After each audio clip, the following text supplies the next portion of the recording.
it's Kristi here, and I am so excited to be together again cooking in the kitchen. Today we are learning how to cook ground beef. We need just one ingredient and a few minutes on our stovetop, and we have learned how to cook ground beef. We're gonna have fun making this together today, and I'm so glad you're here. All is calm and all is bright tonight. Now, the first step to cooking and working in the kitchen is to wash our hands. While I wash my hands with soap and warm water for at least 20 seconds, let's go over the ingredients and supplies that you'll need to gather to cook along today. The one ingredient you'll need today is 1 pound of ground beef. The supplies you'll need are a frying pan and a wooden spoon. Okay, great. Your hands are clean and my hands are clean. We've gathered our ingredients and supplies, so let's get started learning how to cook ground beef. So in this recipe, or not this recipe, but in this how-to, you just need 1 pound of ground beef. So that's what I have here. So you're just gonna have that close by. But the very first thing we want to do is take your frying pan, and we need to start letting this get warm on our stovetop. When we cook ground beef, we want it to go into a hot pan so it starts cooking right away. So I'm going to put this on my stovetop and set it to medium high. That's what it's going to cook on today, and I'm gonna let it cook and warm up for about 5 minutes. So I'm gonna put this on our stovetop and let it warm up for 5 minutes.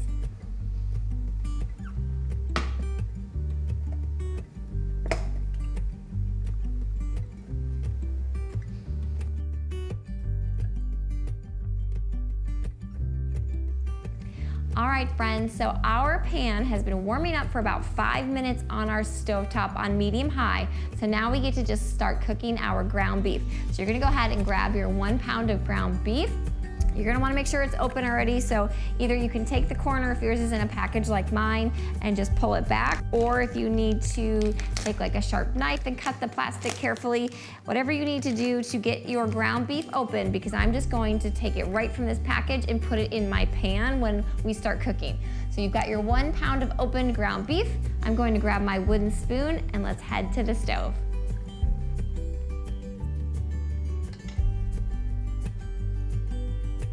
All right, friends, so we are here at the stovetop and we're going to learn how to cook this ground beef.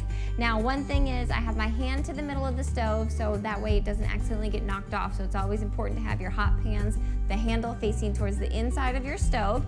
And now we just need to get this ground beef into our hot pan. So this is very hot. It's been warming up for about 5 minutes on medium high. And we now just want to carefully put our ground beef in there. So again, our package is open if yours comes in a package, and I'm just going to drop it in.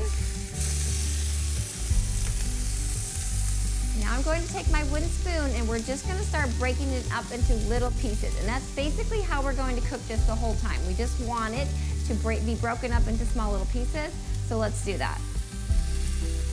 So as you can see, I'm just taking small pieces off of my square meat here and breaking it up so it can start to cook. Because if we left it in one big block, it would not cook evenly. So when we break it up into these little pieces, it's going to cook evenly and all get browned. I'm just holding my handle and making sure that I'm not touching the pan. And I'm also using a wooden spoon only because I know that it's not gonna scratch my pan. If you had a metal spoon, that metal on the bottom of the metal might scratch. So that's why I'm using a metal one. Or if you have a sturdy spatula that's heat resistant, you could use a spatula as well. I find that a wooden spoon works pretty well for this. Now I didn't put any oil in the pan because this ground beef and most ground beef has a lot of fat in it, and it's going to create that oil on the bottom by itself. So I didn't put anything in. It was just a clean, dry pan that we dropped this into. And from here, basically you just keep breaking it up until you have bite-sized pieces or small little crumbles. And then we let it cook. It doesn't take very long. I'm not gonna give a specific amount of time because every stovetop is different. So it might take yours a little bit less time to brown up. It might take it a little bit more. But once I feel comfortable that I have it all broken up and it's not one big chunk anymore, I'm just gonna give it a minute. And you could set a timer if you really wanted. Just a minute to start cooking, and then I will start spreading it and mixing it around again.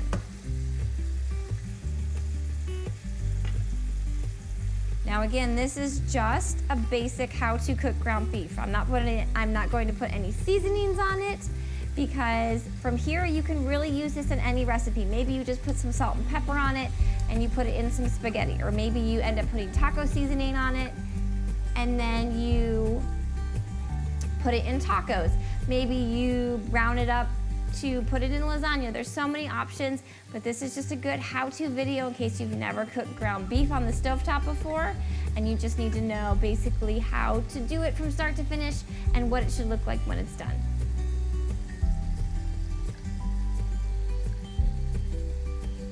All right, friends, so it's been about a minute that it's cooked on a flat layer, and now I'm just mixing it around again. Basically, what we're gonna start to see is that some of it is brown, where it's starting to be cooked through, and then you still have some pink areas, and that's the part that's raw, and we know that needs to be cooked even more.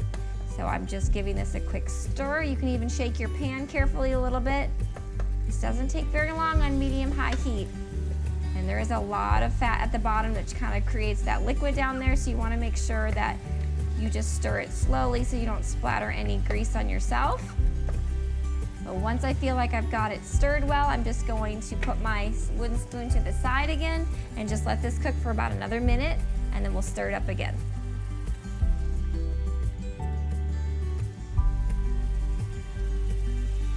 All right, friends, so it's been about another minute, and I'm just going to give this a careful stir. I don't want that grease to splatter like we just talked about. But as you can see now, this is browned up really quickly.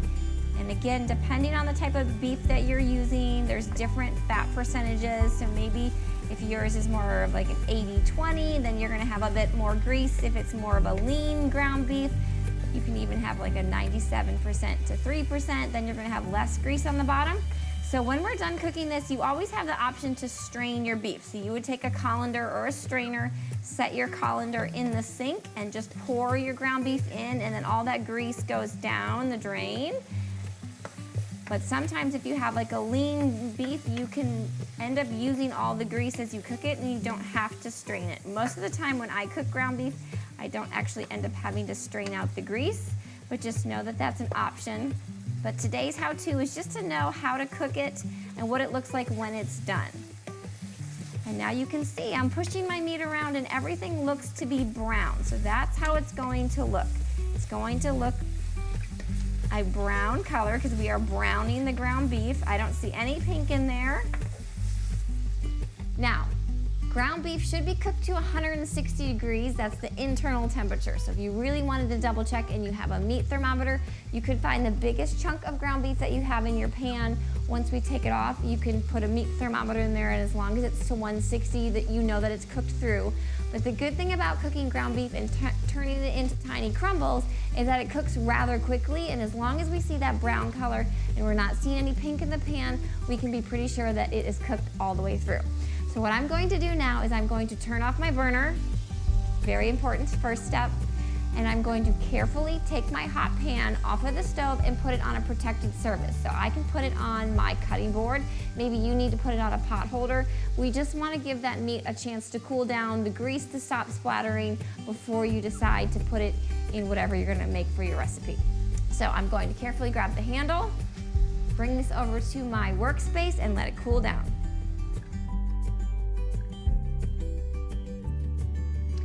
All right, friends, this is exciting. So I've just placed my pan on a protected surface to just let it cool down, let the meat come down a little bit in temperature. I don't want it to cool down completely because whatever I'm going to put it in, I want it to probably be warm, whether that's tacos or spaghetti, a couple of things that we've talked about. But I probably let this cool for about 3 minutes just to make sure that pan's not super hot. But from here, you can see that it's browned up. We don't have any pink pieces. This is what ground beef should look like when you cook it on your stovetop. So now you've learned how to do it. If you have any questions, let me know if you watch this video. Do try it, and when you do, again, let me know how it goes. Leave me a comment, let me know if you do have any questions. You can even send me a picture of how your ground beef turned out. I'd actually love to get to see your creation, and maybe we could share it next week. Now, speaking of next week, on next week's episode, which is episode 88, we are going to do another quick how-to video, and this time we're gonna learn how to cut a pineapple. Sometimes pineapples can be a bit daunting to cut. They're spiky, there's a lot to it, so this is just a quick how to cut a pineapple.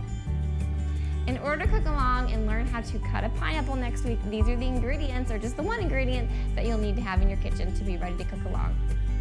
The ingredients you'll need are 1 pineapple. Well, friends, our time together today is almost over. I do hope you've enjoyed learning how to cook ground beef. I know I had fun, and I already can't wait to cook together again next time. But before you say goodbye to this episode, make sure to click subscribe if you haven't already. You just have to click the little picture of me in the corner. That way you don't miss next week's episode. It will be out on Friday, and I'll see you then. Bye, friends. Time to turn this into something and eat.